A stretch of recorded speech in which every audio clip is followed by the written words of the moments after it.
So here are some black walnuts that have fallen. I'm gonna use these to make dye, walnut dye. So they're all over.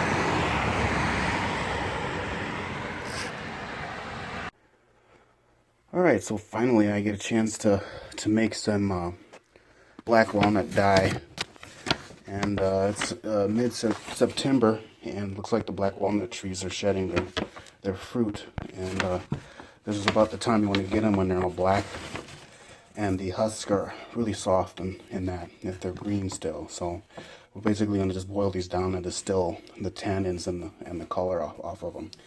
You might want to wear gloves for this. They will stain your hands if you happen to be a hand model and have to go to work the next day. So I recommend wearing gloves, or just to be sure you don't have any sort of dermatitis that comes with handling a bunch of tannins.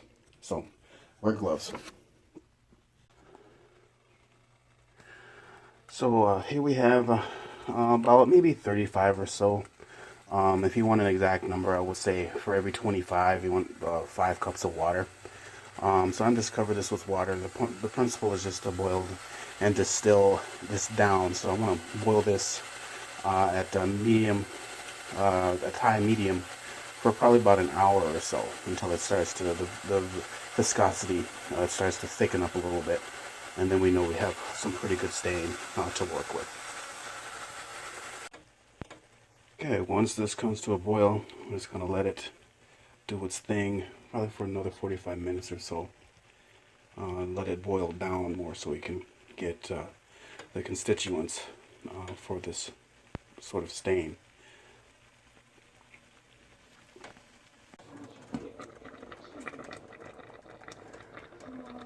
Okay, so this has been boiled and simmered down for about an hour, and it's actually got pretty thick here. And so I'm just going to separate the husks and the walnuts out, and then strain the liquid, which is going to be our dye / stain. You could, or what is usually done is you would dehusk the shells and then it's not the shells but the nuts, process the nuts and eat the nuts once you can crack them open. Black walnuts are notoriously difficult to get into. You almost need a kind of a machine, and they do sell such things to break into them. If you use a rock or something, I mean, you can get at the meat, which is high in protein and things, but you end up having to pick through more shells than you are going to get meat, because the meat is not very large versus the commercial kind. So this time around I'm not going to go through that. I'm just really after the stain. So this is what we got. Let's strain this out here.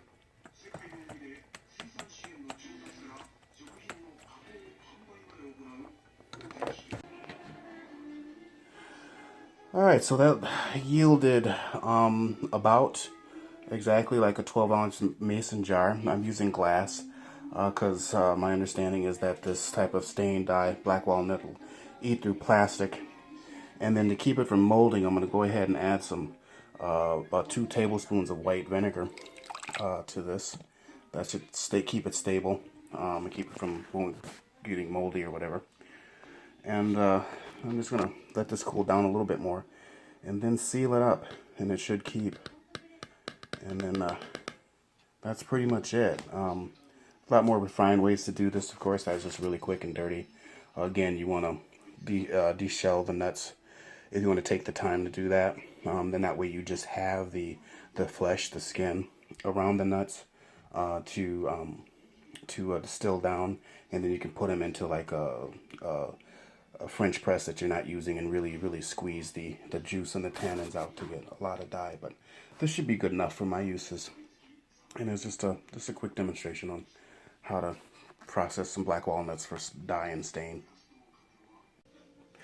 Alright, so here's some black walnut stain that we just put together real quick, and we want to see how this works, how it stains. And you can use this to dye fibers. You can stain wood. People have even I've heard of and read about that people can use black walnuts dye to dye their hair. So it's got a lot of uses here. Be careful using it so you don't stain anything that you don't want to get stained. And here I just got a couple of pieces of wood here. I have a handhold from my bow drill kit that I stained a little bit earlier. And this is the color that we're getting. And then I have a netting needle that I actually did not stain with any commercial stains, because I knew in the future I was going to be trying to stain it with some black walnut. So we're going to give this a go and see what the results are. Okay, so I'll take my brush here. I'm just going to go ahead and paint this on.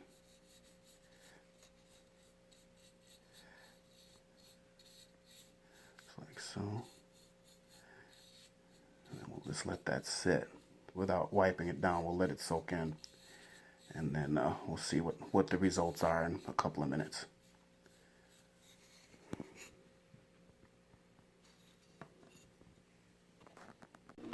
Okay, so it's been about 5 minutes or so, and I've stained one side of my netting needle here. And I'm just going to wipe this off. I'm using this one-handed, so bear with me. So this is what the color that we get. I'm just wiping it clean a little bit.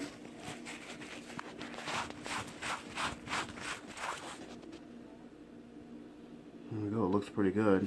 Now let's flip it over. So this is the front side that we just dyed, and this is what it looked like on the back.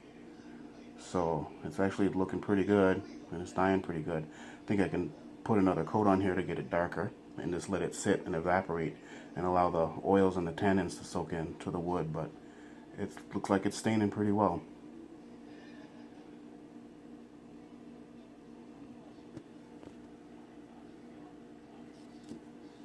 So here we go on the other side.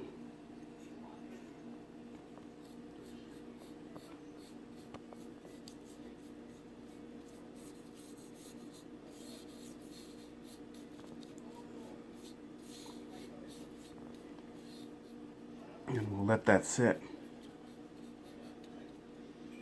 And then I just touched up a little bit on this swatch of my handhold for my bow drill, just to test. So it looks like this walnut dye is working pretty good.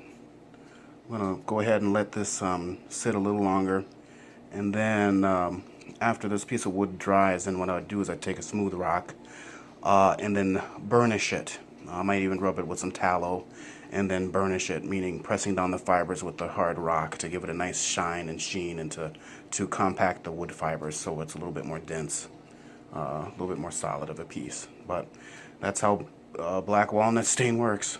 It works pretty good.